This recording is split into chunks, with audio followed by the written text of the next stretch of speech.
Ini saya akan menjelaskan mengenai salah satu materi dari mata kuliah dasar-dasar matematika, yaitu mengenai fungsi. Video ini dibuat untuk memenuhi tugas proyek 2 mata kuliah dasar-dasar matematika dengan dosen pengampu Ibu Virganiasari SPD MSI. Sebelumnya, izin memperkenalkan saya Anggreni dengan NIM 23040200001 dari Rombel 1 Pendidikan Matematika.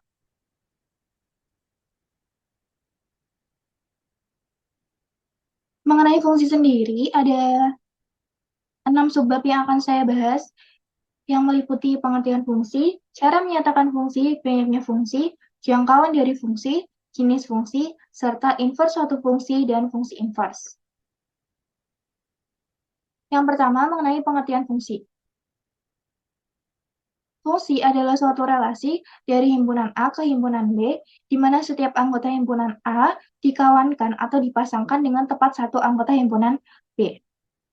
Jadi, suatu relasi ini akan disebut sebagai fungsi jika dan hanya jika setiap anggota himpunan A atau yang sering kita kenal sebagai domain atau daerah asal itu dipasangkan atau dipetakan dengan tepat satu anggota himpunan B atau yang sering kita kenal sebagai kodomain atau daerah hasil.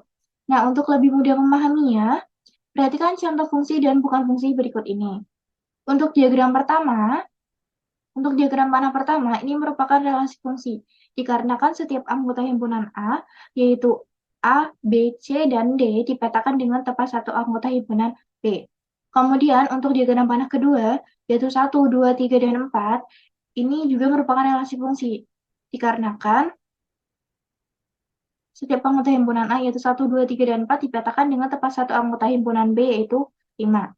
Untuk gambar diagram panah ketiga, ini relasi tetapi bukan fungsi, dikarenakan ada anggota himpunan A, yaitu B, yang tidak dipetakan dengan anggota himpunan B. Kemudian untuk diagram panah keempat ini juga merupakan relasi, tetapi bukan fungsi. Dikarenakan ada anggota himpunan A, yaitu 3, yang dipetakan dengan dua anggota himpunan B, yaitu 5 dan 6. Ini melanggar syarat fungsi di mana setiap anggota himpunan A itu harus dipasangkan dengan tepat satu. Jadi, diagram panah keempat ini bukan merupakan fungsi. Nah, seperti itu untuk pengertian fungsi. Kemudian, cara menyatakan fungsi. Yang pertama dengan rumus fungsi. Jika fungsi X ke dalam AX plus B dengan X anggota domain F, maka rumus fungsi F adalah Fx sama dengan AX plus B. Nah, contohnya, diketahui fungsi dari A ke dalam B dengan fungsi X ke dalam X plus 1 dengan A itu sama dengan 1, 2, dan 3, dan B itu sama dengan 1, 2, 3, dan 4, maka rumus fungsinya yaitu Fx sama dengan X plus 1. Kemudian, untuk cara menyatakan fungsi yang kedua yaitu dengan diagram panah. Diketahui fungsi dari A ke dalam B dengan fungsi X ke dalam X plus 1 dengan A itu sama dengan 1, 2, dan 3, dan B itu sama dengan 1, 2, 3, dan 4, dapat dinyatakan dengan diagram panah berikut. Himpunan A yaitu 1, 2, dan 3 dipetakan ke himpunan B. 1, 3, dan 4. 1 dipetakan dengan 2, 2 dipetakan dengan 3, dan 3 dipetakan dengan 4. Kemudian, cara menyatakan fungsi yang ketiga yakni dengan himpunan pasangan berurutan. Jika fungsi F dinyatakan dengan himpunan F, maka himpunan F itu 1, 2, 2, 3, 3, dan 4. Tampak pada himpunan F bahwa setiap anggota himpunan A menjadi elemen pertama pada tepat satu pasangan saja. Kemudian, cara yang keempat yakni dengan grafik Kartesius. Diketahui fungsi dari A ke dalam B dengan fungsi X ke dalam X plus 1, di mana A itu sama dengan 1, 2, dan 3, dan B itu sama dengan 1, 2, 3, dan 4, dapat dinyatakan dengan grafik Kartesius berikut. Untuk X-nya sama dengan 1, maka Fx-nya adalah 2. Untuk X-nya sama dengan 2, maka Fx-nya adalah 3. Kemudian, untuk X-nya itu sama dengan 3, maka X-nya itu adalah 4. Nah, jadi ada 4 cara menyatakan fungsi, yakni dengan rumus fungsi, kemudian dengan diagram panah, kemudian ada dengan himpunan pasangan berurutan, dan yang terakhir dengan grafik Kartesius. Selanjutnya yakni mengenai banyaknya fungsi. Jika F adalah fungsi dari A ke dalam B dan banyaknya anggota himpunan A itu sama dengan K dan banyaknya anggota himpunan B itu sama dengan I, maka banyaknya fungsi dari A ke dalam B itu ada I pangkat K. Sebagai contoh, misalkan fungsi dari A ke dalam B dengan A itu sama dengan 1, 3, dan 5, dan B itu sama dengan A dan B, maka kita dapat menentukan semua fungsi F dari A ke dalam B yang mungkin dengan cara menyatakan dengan himpunan pasangan berurutan F, sehingga didapat F1 sampai F8. Kita tahu bahwa banyaknya anggota himpunan A itu sama dengan 3, dan banyaknya anggota himpunan B itu sama dengan 2. Maka banyaknya fungsi dari A ke dalam B itu ada 2 pangkat 3, sama dengan 8. Nah, untuk menyatakan banyaknya fungsi ini, kita dapat mencarinya dengan cara menghitung banyaknya anggota himpunan A dan menghitung banyaknya anggota himpunan B. Nah, nanti banyaknya anggota himpunan B ini kita nyatakan dengan I, kemudian banyaknya anggota himpunan A itu kita nyatakan dengan K. Sehingga untuk mencari banyaknya anggota himpunan A ke dalam B, kita tinggal memasukkan nilai I dan K-nya ke dalam I pangkat K. Maka akan didapatkan banyaknya fungsi yang mungkin. Nah, seperti itu.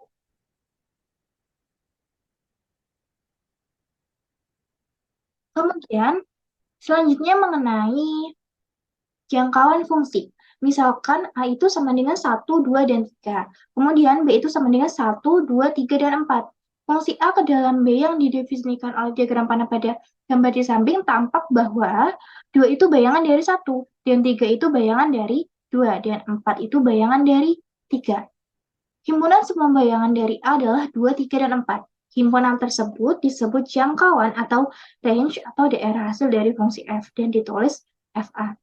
Jadi, himpunan semua bayangan atau range atau daerah hasil itu disebut jangkauan dari suatu fungsi. Selanjutnya mengenai jenis-jenis fungsi. Yang pertama ada fungsi satu-satu. Jika fungsi f a ke dalam b di mana setiap anggota himpunan B itu hanya mempunyai satu kawan saja di A, maka fungsi itu disebut fungsi satu-satu atau fungsi injektif.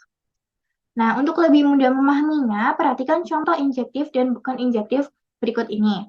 Untuk diagram panah pertama, ini merupakan fungsi injektif, dikarenakan setiap anggota himpunan B itu mempunyai satu kawan saja di A. R mempunyai satu kawan di A, yaitu C. Q mempunyai satu kawan di A, yaitu B. Dan P mempunyai satu kawan di A, yaitu A. Jadi, diagram panah ini adalah fungsi injektif. Nah, kemudian untuk diagram panah kedua ini juga merupakan fungsi injektif. Karena setiap anggota himpunan B, yaitu PQRS, hanya mempunyai satu kawan saja di A. R mempunyai satu kawan di A, yaitu C. Q mempunyai satu kawan di A, yaitu A. Dan P mempunyai satu kawan di A, yaitu B. Jadi, diagram panah ini adalah fungsi injektif.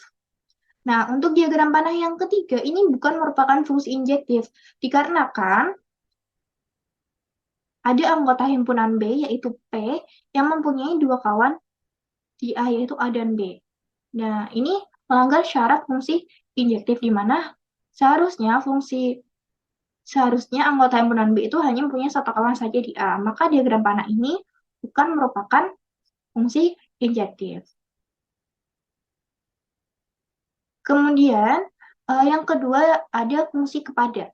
Ada fungsi F A ke dalam B, di mana setiap anggota himpunan B itu mempunyai kawan di A, maka F disebut fungsi kepada atau fungsi surjektif. Nah, untuk lebih mudah memahaminya, perhatikan contoh injektif dan bukan injektif berikut. Diagram panah pertama, ini merupakan fungsi surjektif. Karena setiap anggota himpunan B, yaitu P, Q, dan R mempunyai kawan di A. Nah, untuk diagram panah kedua ini bukan merupakan fungsi surjektif, dikarenakan ada anggota himpunan B yang tidak mempunyai kawan di A, maka ini melanggar syarat fungsi surjektif. Jadi, diagram panah kedua ini bukan merupakan fungsi surjektif. Kemudian, yang ketiga ada fungsi bijektif. Suatu fungsi yang bersifat injektif sekaligus surjektif disebut fungsi bijektif atau korespondensi satu-satu. Perhatikan contoh bijektif dan bukan bijektif berikut.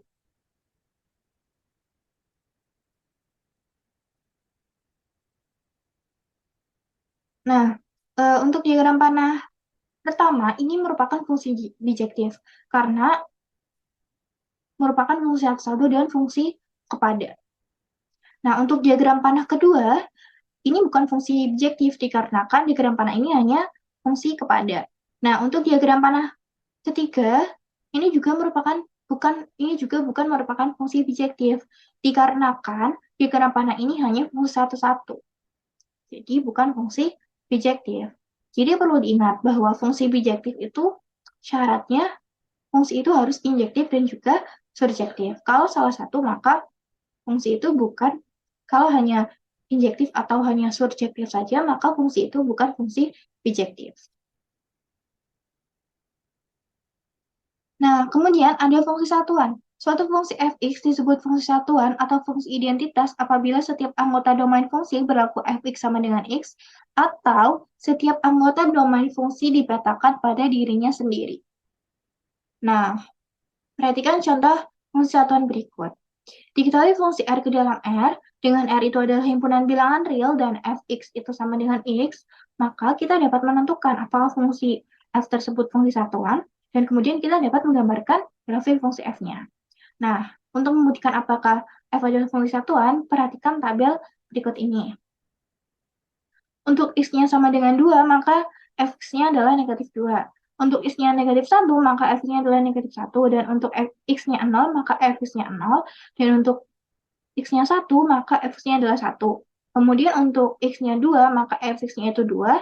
Dan untuk x-nya 3, maka f-nya itu adalah 3. Nah, dari tabel ini kita dapat mengetahui kalau setiap anggota domain X-nya itu dipetakan pada dirinya sendiri. Maka kita dapat membuktikan bahwa fungsi R ke dalam R ini adalah fungsi satuan. Nah, kita dapat menggambarkannya dalam grafik. Di mana X-nya 3 itu, maka F-nya adalah 3, 1 F-nya itu 1, kalau X-nya negatif 1, maka F-nya adalah negatif 1, dan kalau X-nya negatif 2, maka X-nya adalah negatif 2. Mohon maaf, saya ulangi. Fungsi R ke dalam R ini dapat kita nyatakan dalam bentuk grafik. Nah, untuk X-nya itu 3, maka F-nya adalah 3. Dan untuk X-nya itu 1, maka F-nya adalah 1. Dan untuk X-nya negatif 1, maka F-nya itu negatif 1. Dan untuk X-nya negatif 2, maka F-nya adalah negatif 2. Nah, jadi dapat kita simpulkan bahwa syarat fungsi satuan itu jika setiap anggota domain fungsi itu dipetakan pada dirinya sendiri, seperti pada contoh ini. Selanjutnya ada fungsi konstan. Suatu fungsi A dalam B ditentukan dengan rumus fx. Disebut fungsi konstan apabila untuk setiap anggota domain fungsi selalu berlaku fx itu sama dengan c, di mana c adalah bilangan konstan. Nah, perhatikan contoh fungsi konstan berikut.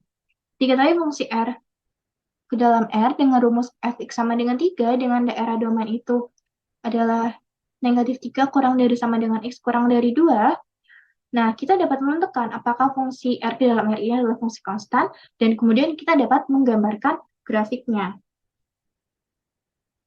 Untuk membuktikan apakah fungsi R ke dalam R adalah fungsi konstan, kita dapat perhatikan tabel berikut ini. Kalau X-nya itu negatif 3, maka F-nya adalah 3. Kalau X-nya itu negatif 2, maka F-nya adalah 3. Dan untuk X-nya negatif 1, maka Fx-nya itu adalah 3.